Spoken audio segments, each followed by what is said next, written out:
The restaurant industry is an insanely tough business, and for some old favorites, it's gotten even tougher. Younger diners are more interested in fast casual places than the sit-down restaurants of their parents' generation.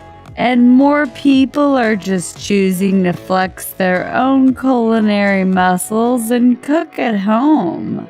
That means there's a ton of once popular chains seeing their numbers sink farther and farther into the red, and many are closing locations by the dozens.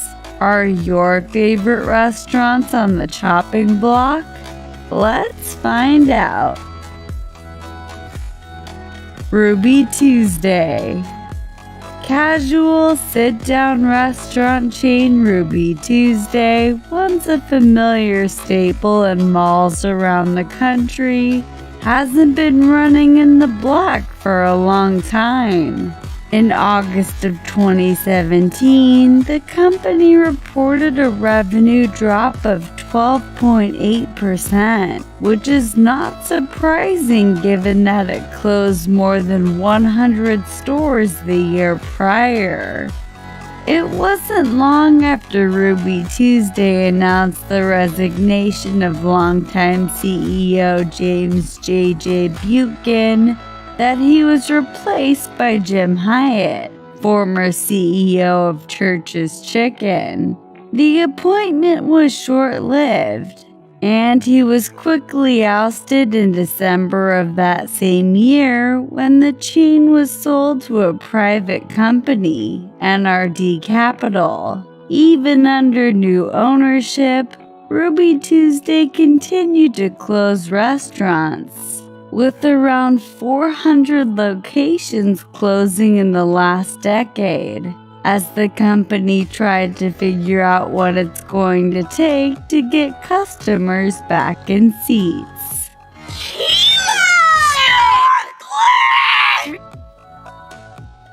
Bob Evans. No road trip in America would be complete without a hearty breakfast at Bob Evans. But in the future, travelers might find themselves needing to go somewhere else. This side of the highway favorite has instituted some major changes in recent years, all stemming from its struggles to stay open.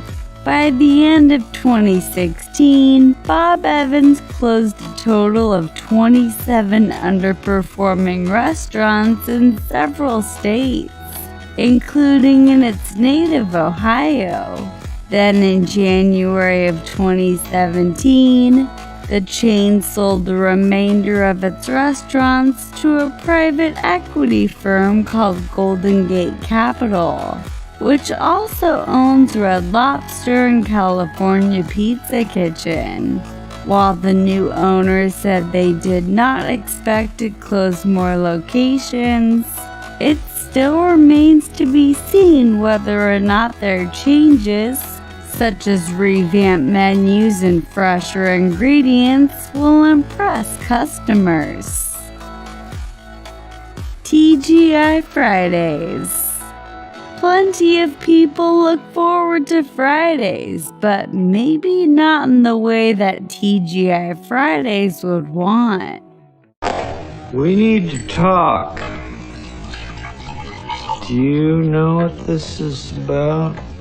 Sales for the chain dropped in 2014, 2015, 2016, you get the idea. Even this once popular hotspot isn't immune to the threat of fast casual and the decline of shopping malls. In order to stay afloat and ideally become more profitable, the company is trying to rebrand itself as a trendy gastropub, redesigning locations to make the bar more prominent, focusing on urban markets, and of course, offering endless appetizers on a permanent basis. IHOP.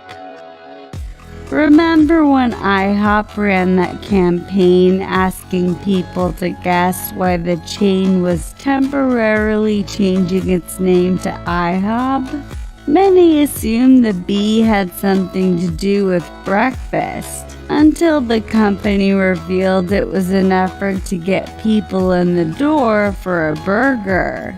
The unfortunate reason for jumping on the burger bandwagon is that pancakes just aren't selling like, well, hotcakes these days. The company announced the closure of up to 40 of its restaurants in 2018, following up on the 23 that closed the previous year. Recently, IHOP has been depending on dinner menus, delivery, hot deals, and publicity stunts to bring customers in. And while it's working, it might not be enough. Same-store sales were up in May 2018, but traffic has declined for 10 straight quarters. Qdoba. There's no shortage of fast casual burrito joints in the United States today. Those who can't continuously impress get tossed out like yesterday's queso, and that unfortunately seems to be happening with Qdoba. The fast casual Mexican chain started back in 1995. And despite closing numerous locations over the years, it has continued to replace them with new eateries. The chain axed 67 of its 647 locations in 2013, but as of 2017, 729 restaurants were in operation. The company also opted for a tweak in its name, dropping the Mexican Grill and going with Mexican Eats. Because according to VP of Brand Marketing David Craven, it's a bit more conversational and relatable to our core customer, and it doesn't position the brand as being highfalutin.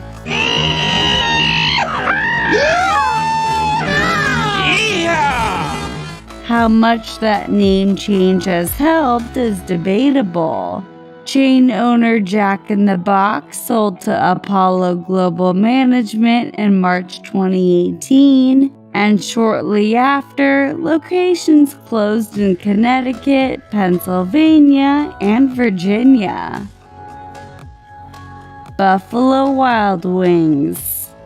There's no denying that chicken wings are an American favorite, but that increase in popularity is proving to be a double-edged sword for Buffalo Wild Wings. Remember taking high school economics and learning about the principles of supply and demand? That's at work here, with B-Dub's main product, chicken wings, also being purchased by everyone from home cooks to every pizza place in the country. That sent the price of wings skyrocketing. That means the company is paying more and making less, and it hasn't been good for the bottom line. That's why Half Price Wings Tuesday ended. And that's why the chain is also pushing its boneless wings instead.